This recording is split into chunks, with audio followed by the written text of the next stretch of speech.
Welcome to the Windows Computer and Technology channel, and we start off the new year with today, January 10th, 2023, a new version of Google Chrome. Google Chrome today has moved on to version 109. If you go into the upper right corner in the three vertical dots, Help and About Google Chrome, you will be pushed to 109.0.5414.74 or 75, depending on your machine. 74 on Linux, 87 on Mac is the end number. And, not really any front-facing features per se, but a lot of developer tools in the background if you want.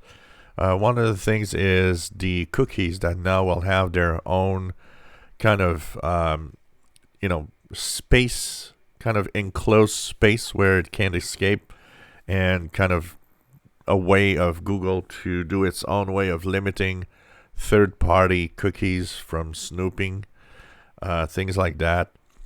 There's, of course, a few other things under the hood for instant payment. If you use it on Android, also improved payment options, improved video conferencing, stuff like that. But on the surface, if you look at Google Chrome 109 and Windows, you won't really see any differences. But there is something very important, even if you don't care about the new features or the absence of new features. There are 17 security fixes to high severity in there. So for that reason, moving on to Chrome 109 is actually a pretty good idea. Note that this is the last version that will work on Windows 7 and on Windows 8.1.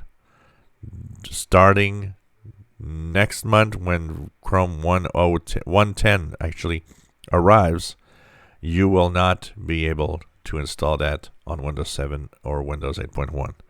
So this is the last version that is supported for those old systems. So move on to Chrome 109, mostly for the security updates, to stay safe. Once again, that's what makes you safe, much more than any antivirus will ever do. If you enjoy my videos, please subscribe, give us thumbs up. Thank you for watching.